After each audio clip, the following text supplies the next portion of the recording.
দেখতে দেখতে এখন গ্রীষ্মকাল চলেই এসেছে, বাইরে এখন প্রচুর পরিমাণে গরম পড়া শুরু হয়ে গিয়েছে।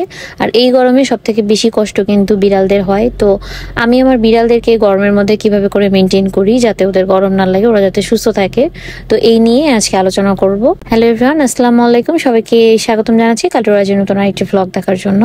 তো গরমে কিন্তু বিড়ালদের অনেক বেশি কষ্ট হয়। তো যেসব বিড়াল আসলে ঘরে পালা হয় তাদের কিন্তু গরম বা বেশি শীতে অনেক বেশি কষ্ট হয়, এই জন্য তাদের বেশি টেক কেয়ার করতে হয়। বাইরে যে বিড়ালগুলো থাকে ওরা আসলে বাইরের পরিবেশের সাথে অ্যাডজাস্ট, তাই ওদের খুব একটা সমস্যা হয় না।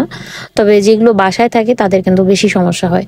তো এই গরমে আমি আমার বিড়ালদেরকে যেভাবে করে মেনটেন করি, তো বিড়ালদের নিয়ম হচ্ছে 2 মাসে একবার গোসল করানো।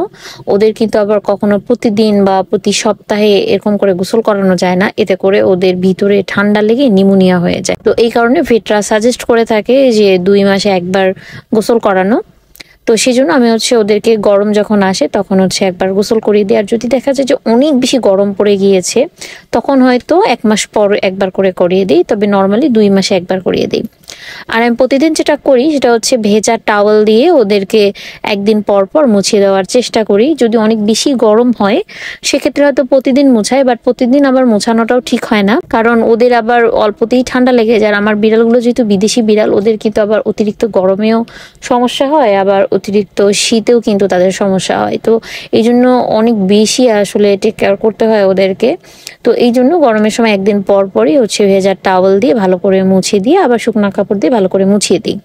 তো এক্ষেত্রে হেয়ার ড্রায়ারটা আমি ইউজ করি না, কজ হেয়ার ড্রায়ার শব্দ শুনলে ওরা বাতাসের শব্দে ভয়ে পালিয়ে যায়। আর হেয়ার ড্রায়ার থেকে অনেক হেয়ার ড্রায়ার আছে যেগুলো গরম বাতাস বেরোয়, যেটাও আবার ওদের জন্য ভালো হয় না। তো এই জন্য আমি ইউজ করি না, আর ওরাও ভয়ে পালিয়ে যায় ওটা দেখলে।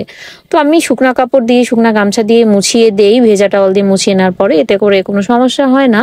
এরপর যেটা আমি করি, প্রতিদিন যেটা করি, যখন দেখি যে অনেক বেশি গরম পড়ে গিয়েছে সেক্ষেত্রে আমি তখন ওদের হাত এবং পায়ের তালা এটা ভেজা টাওয়াল দিয়ে কিছুক্ষণ ধরে মুছে দেই। এতে করে কি হয়, বিড়াল স্বস্তি পায়। এটা কিন্তু ভেটরাও বলে থাকে এই সিস্টেমটা, যখন অতিরিক্ত গরম পড়ে তখন এভাবে করে মুছিয়ে দিলে তাদের সমস্যা হয় না। অনেক সময় অতিরিক্ত গরমে কিন্তু বিড়াল স্ট্রোক করতে পারে, তো এই জন্য কিন্তু ভালোভাবে টেক কেয়ার করতে হয়। তো যখন গরম বেশি পড়ে তখন আমি প্রতিদিন এভাবে করে হাত পা এটা ভালো করে মুছে দিই। হাতে পায়ের তালাটা হয়তো অনেক সময় পানি দিয়ে ধুয়েও দিই, এতে করে ওদের হাত পাটা পরিষ্কার থাকলে বা হাত পা ভেজা থাকলে তখন কিন্তু ওদের গরমটা কম লাগে। তারপর মাথাটা মুছে দেই, এটা করে ভালো থাকে। আর আল্লাহর রহমতে আমাদের যে বাসাটা, এই বাসাটা ঠান্ডা আছে। আর সবসময় আমি পুরো বাড়ির ফ্যানগুলো ছেড়ে রাখি যাতে করে ওদের গরমটা কম লাগে। আর আমাদের বাসাটা ঠান্ডা হওয়ার কারণে ওদের ওইভাবে আর গরম লাগে না। আর গরমে তো ওরা মেঝেতে শুয়ে থাকে। আর যখন আরো বেশি গরম লাগে তখন রুমে নিয়ে গিয়ে এসিটাকে ছেড়ে দেই। তখন কিছুক্ষণ এসিতে থাকলে তখন আবার ওরা নর্মাল টেম্পারেচার পেলে তখন ঠিক হয়ে যায়। তো এরকম করেই আমি গরমের সময় ওদের টেক কেয়ার করার চেষ্টা করি। আর প্রতিদিন সকালে উঠেই কিন্তু ওয়েট টিস্যু দিয়ে ওদের মুখটা মুছিয়ে দিই, হাত পা মুছিয়ে দিই, এতে করে ওরা পরিষ্কার থাকে।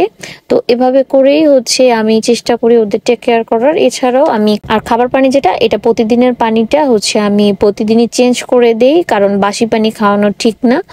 আর গরম পানি না দিয়ে নর্মাল যে পানিটা সেটাই খাওয়ানো উচিত, এতে করে ওদের ভালো লাগবে। আর বেশি ভালো হয় যদি টাটকা পানিটা দেখা গেল 2-3 বারে যদি চেঞ্জ করে দিই তাহলে তারও বেশি ভালো হয়। তো আমি গরমের সময় এভাবে করেই ওদের টেক কেয়ার করার চেষ্টা করি। তো যারা জানতে চেয়েছিলেন আশা করবো তারা অ্যান্সার গুলো পেয়ে গেছেন। তো এই ছিল আজকের ব্লগ, আশা করবো সবার জন্য হেল্পফুল হয়েছে। তো দেখাবেন নেক্সট ব্লগে।